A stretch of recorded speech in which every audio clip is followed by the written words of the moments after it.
Señor Jesús, honor y gloria a ti, Señor Jesús. El Señor esté con ustedes. Del Santo Evangelio según San Mateo.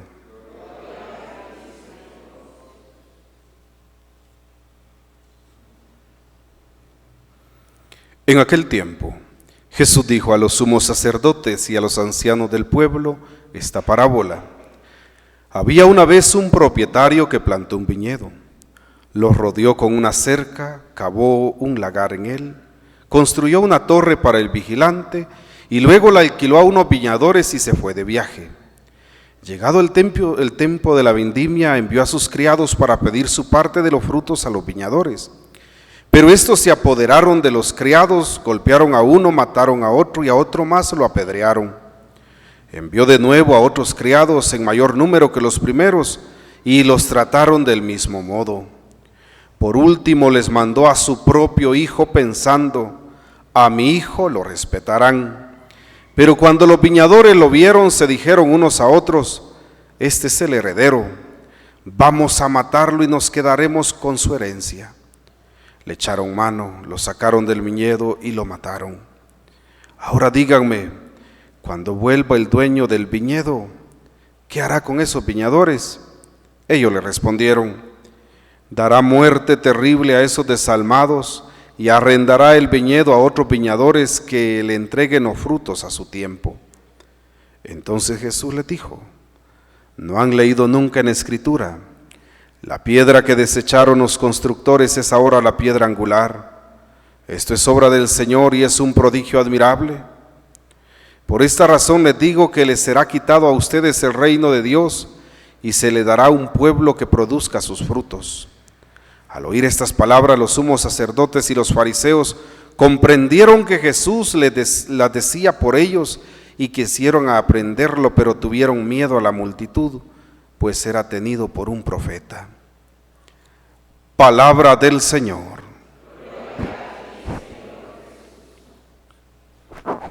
Siéntense, por favor.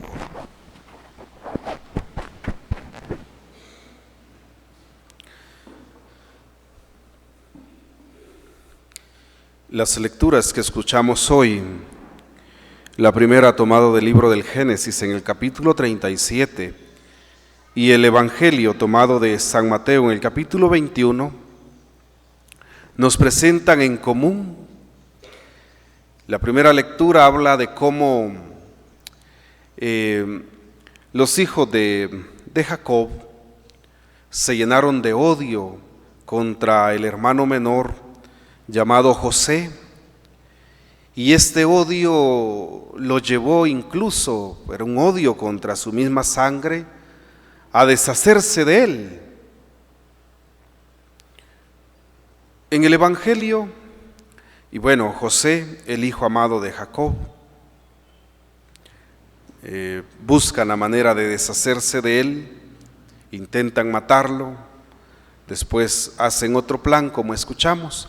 El Evangelio es una parábola en donde se habla también de cómo unos administradores, trabajadores de una viña, es una parábola, se apropiaron de la viña y cuando llegó el momento que rindieran cuentas y el dueño de la viña mandaba a pedir su parte, ellos lo que hacían era pues eliminar a los que llegaban, porque pasaron de ser pues inquilinos, arrendantes, a sentirse propietarios. Y como al final el dueño de aquel viñedo dice: voy a mandar a mi hijo, pero al hijo también lo mataron. Esta parábola habla de la muerte del Hijo de Dios, de Jesús. Saquemos unas lecciones prácticas. Bueno, primero, en nuestros pueblos acostumbramos algunos refranes, y está aquel refrán que dice, al final dice la gente: el mundo es pequeño, ¿verdad? Cuando uno ve y uno se da cuenta de muchas cosas que acontecen en el mundo, pareciera ser tan grande, pero al final uno se entera de tantas cosas. Y yo les digo a veces, sí, el mundo es pequeño y Dios es grande. ¿Y por qué les digo esto? Porque si seguimos leyendo el Génesis, resulta que los hermanos de José, que por envidia empezaron a llegar hasta tener odio contra él, ellos, desde aquel tiempo ya se daba esto, ¿verdad? Menos mal en Jalapa como que no es mucho, o no sé, de que los hijos se pelean por herencias. Aquí son más alentaditos ustedes de la cabeza, ¿verdad? Pero en muchos lugares son unos problemones por las herencias. Esto ya estaban pensando eso. Y dijeron, bueno, mi papá quiere tanto al Cume que a él quizás le va a dejar todo. Y el papá todo era con el Cume, ¿no? Con el pequeño. Y resulta que un día que ellos andaban por los campos, ya estando Jacob bastante anciano, le dijo, mira, anda, ve donde están tus hermanos cuidando los rebaños. ¿Y qué dijeron estos ingratos? Ahora es cuando. Deshagámonos de este, porque este es el que nos puede dejar sin nada. Y empezaron a planear la manera de desaparecerlo. Lo secuestraron, dice, lo metieron en un pozo. Y ahí estaban ellos planeando cómo se iban a deshacerlo, iban a matar. Y en eso viene uno de los hermanos y vio que iba una caravana, dice, ¿no? Para otro lugar. Eran los ismaelitas y les dice, miren, mejor hagamos algo, no nos manchemos la mano y hagámoslo pisto. Vendámoslo, porque en ese tiempo pues se vendía a la gente en esclavitud. Y eso tardó mucho tiempo, ¿no? En que las personas eran comercializadas como si fueran animales de trabajo, de carga. Fíjense que aquí en Guatemala, para acá vino a hacer tanto bien, porque al final Dios escribe recto en los renglones torcidos, ¿verdad? Vino a hacer tanto bien el santo hermano Pedro, pero el santo hermano Pedro, entre su misión, también venía huyendo de ese ambiente tan horrible que se vivía. Algunos hemos tenido la oportunidad de ir allí donde vivió él, allá en Tenerife. Y ahí está la gruta donde él pasaba, ¿verdad? Una cuevita, y él ahí se pasaba y solo miraba por un agujerito, miraba hacia afuera. ¿Y por qué se pasaba ahí? Porque llegaban los piratas. Y los piratas, cuando menos sentía la gente, estaban ahí en esas costas, y a la gente que se hallaban la secuestraban y la iban a vender, ¿verdad? De esclavos a otras naciones.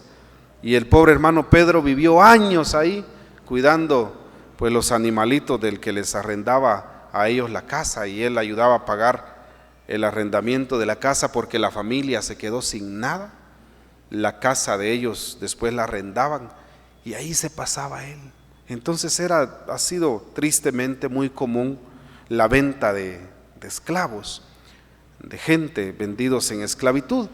Pues entonces dijeron estos, vendamos a nuestro hermano mejor, hacemos pisto y no nos manchamos las manos. Y lo vendieron. Pero miren, hay una frase, otro refrán que dice que por donde uno pasa no hay que dejar espinas regadas, porque quizá el día de mañana vamos a regresar por allí descalzos.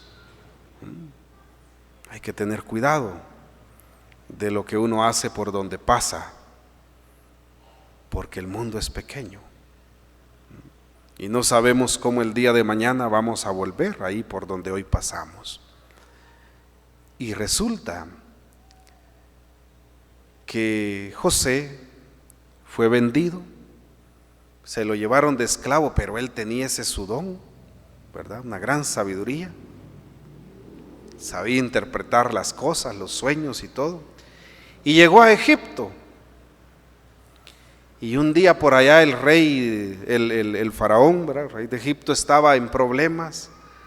Y pues para no hacer larga la historia, él llegó, le dio una asesoría y le empezó a tener confianza el faraón en Egipto. ¿Y qué pasa? Que llegó a ser de los de confianza, como quien dice, del gabinete de gobierno. Era el que administraba granos y todo en Egipto, como quien dice el ministro de ¿qué? De Agricultura y Ganadería, ¿no? En Guatemala. Miren ustedes a dónde llegó el muchacho. Y él estando allá, pues, ¿verdad? Se superó en Egipto y en eso empezó la hambruna en el sector judío donde vivía su familia. Y un día mandaron a los hermanos, ¿verdad? Mandó el papá a los muchachos, miren, vayan a Egipto mejor a comprar alimento porque aquí no hay. Y se fueron ellos, llegaron a Egipto. Y cuando llegaron, sin saber ellos, porque ellos ya se les había olvidado lo que habían hecho. ¿Quién los atendió en Egipto? José. Es que el mundo es pequeño. No hay que dejar espinas por donde uno pasa, porque mañana puede regresar descalzo uno por ahí. Y entonces vino y ellos ni en cuenta. Y dice que aquel muchacho los reconoció y dijo, estos son mis hermanos. Y los hizo pasar y les dijo, bueno, ¿y ustedes a qué venimos a comprar esto? Porque allá no hay cosecha, no hay alimento, hay sequía. Les dijo, miren, traigan a su hermano menor, les dijo. Y cuando traigan a su hermano menor, pues aquí les vendemos.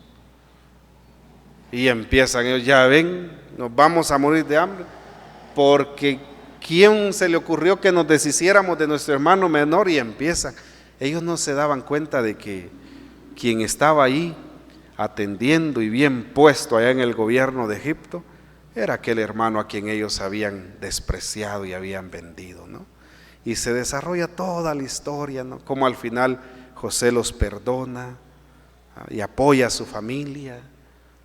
Pero por eso, miren, hay que tener mucho cuidado con el trato que uno le da a la gente. No sabe uno, ¿verdad? El mundo es pequeño. Bueno, y luego veamos lo terrible que puede llegar a ser el corazón humano, el pensamiento humano, cuando se deja dominar por sentimientos negativos. Aquellos hermanos empezaron a sentir envidia y esa envidia se transformó en odio hacia su hermano. Y fue lo mismo que sufrió Jesús. Y de Jesús habla esta parábola del Evangelio, cómo Jesús llegó al pueblo de Israel y las autoridades religiosas, los sumos sacerdotes, los escribas y fariseos, que eran servidores de aquel pueblo, se empezaron a sentir dueños del pueblo. Y cuando vino Jesús, en vez de alegrarse y creer en Él, fueron los que empezaron a incomodarse porque Jesús les empezó a denunciar su mal proceder. Y empezaron a ver a Jesús como un estorbo en el proceder de ellos. Y empezaron a sentir también en su corazón sentimientos contrarios a Jesús, a tal grado que ¿a dónde llevaron ese sentimiento que ellos consintieron en su mente y su corazón? ¿A qué? A condenar a Jesús injustamente a la pena de muerte, la crucifixión.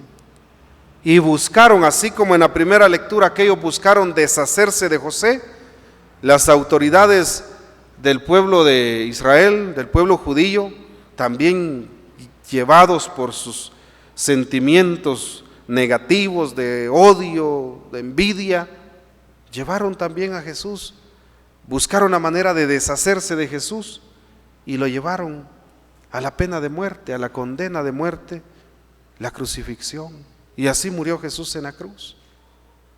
Entonces, queridos hermanos, tengamos mucho cuidado con lo que consentimos en nuestra mente y en nuestro corazón. Tengamos mucho cuidado con aquellos pensamientos o sentimientos negativos que muchas veces las circunstancias provocan en nuestra vida, en nuestro interior. No consintamos eso, porque nos puede llevar a una vida de error. ¿Se recuerdan la frase que citábamos, creo que el domingo, de San Francisco de Asís? San Francisco de Asís dice: es inevitable que los pájaros vuelen sobre tu cabeza, pero lo que sí puedes evitar es que hagan nido en ella. Entonces, ¿qué? Se trata de que si vienen pensamientos negativos, ¿verdad?, en contra de mi prójimo, o sentimientos negativos en contra de mi prójimo, vienen, pero yo los rechazo, los reprendo, no los consiento, porque miren, no consintamos nada contra nuestro prójimo, porque el ser humano es muy progresivo. Démonos cuenta de esto, ¿verdad?, lo progresivo que es el ser humano. ¿Ya se dieron cuenta ustedes? Para que veamos esto. Uno anda a pie,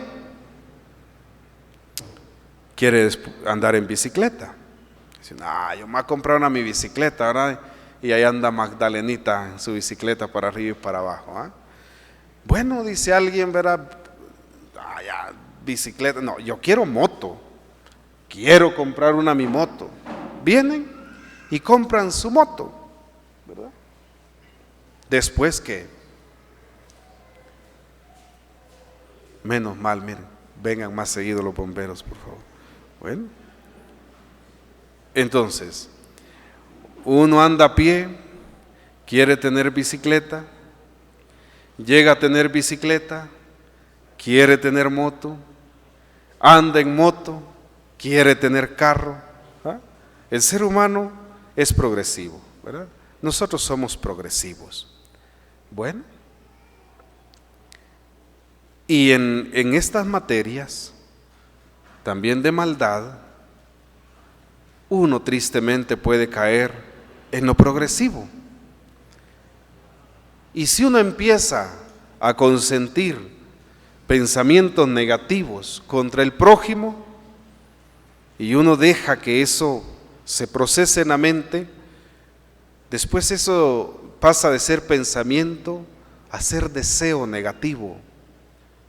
Y si uno no le pone un alto a eso, va siendo más progresivo, hasta que puede llegar uno a actos con los cuales busca hacer daño.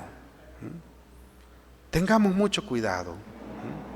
Miren lo progresivo que fue el pensamiento y el mal deseo de los hermanos de José, lo progresivo que fue el pensamiento y el mal deseo de los fariseos, los escribas, los saduceos, los sumos sacerdotes en contra de Jesús. Así es de que nosotros tengamos mucho cuidado. Tengamos mucho cuidado.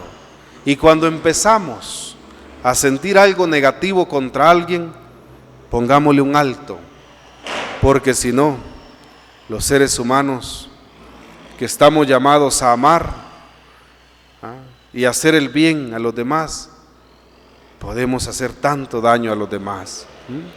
Que el Señor entonces nos ayude, y cuidado cuando estamos iniciando un camino progresivo, porque el ser humano es tan bondadoso cuando deja impregnar su corazón de la gracia de Dios y escucha en su interior la voz de Dios. Es tan bondadoso, pero también puede ser tan peligroso si cierra su corazón al amor de Dios. Que el Señor nos ayude a vivir